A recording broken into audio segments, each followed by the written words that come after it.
खुलुमबाय स्टुडिअ दङ आं राजिब बसुमतारी मिरु दुलाराय बर' फरायसा आफादनि आफादगिरि खोरोमदाव औवारी बिथांनि 125th एमेन्डमेन्ट बिलखौ लानानै गोख्रों बाथ्रा नंगौ 125th एमेन्डमेन्ट बिलखौ लाबोआब्ला दुलाराय बर' फरायसा आफादा गुबुन गुबुन थिरांथा लागोना बियो रोखा आरो दिनैनि समाव मख'नांगोनदि बर' रायजो नाङैनो 125th एमेन्डमेन्ट बिलखौनो नेनानै दङ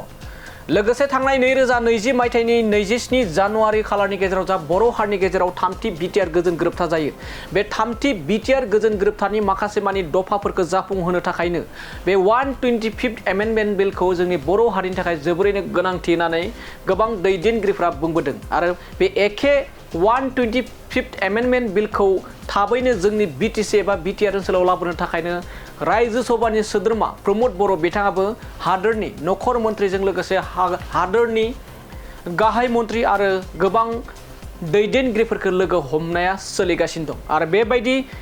सोलिबाय थानाय समावनो मिरु दुलाराय बर' फरायसा आफादनि आफादगिरि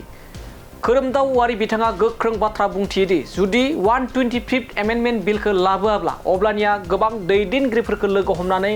बेनि सायाव सावरायगोन आरो बेनि 125th एमेन्डमेन्ट बिलनि थाखायनो जों गोख्रों राहा लागोन आरो थांखि लागोन होननानै आरो जाबायदि नांगौ समाव थांखि लानांगौ बेबायदि थांखिखौ लानाय जागोन दुलाराय बर' फरायसा आफादनिफ्राय होननानै खोरोमदाव औवारी बिथाङा गोख्रों बाथ्रा बुंथिनायखौ बे समाव नुना मोननाय जादों। दुलाराय बर' फरायसा आफादा जोङो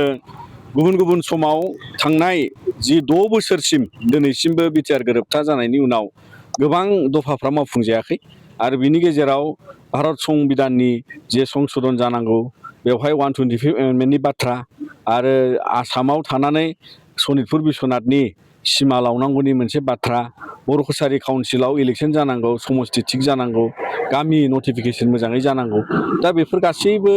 बे एकर्डजों सोमोन्दो थानाय माखासे जेंनाफोर जायखौ लानानै दुलाराय बर' फरायसा आफादा जों थाद'आखै जोङो बेखौ हास्थायगोन आरो बेखौ जों नारसिनगोन आरो भारत सरकारा जेब्लासिम बिनि सायाव गेबेङै एबा 125th एमेन्डमेन्टखौ लाबोनानै होआगौमानि आरो लोगोसे उननि समाव बेखौ लाबोनाय जायाबा एबा जोङो बर' हारिनि गेजेराव बिनि गेजेरजों जोङो दुलाराय बर' फरायसा आफादा उननि समाव गुबुन गुबुन थिरांथाखौ जोङो बयजोंबो सावरायनानै लागोन।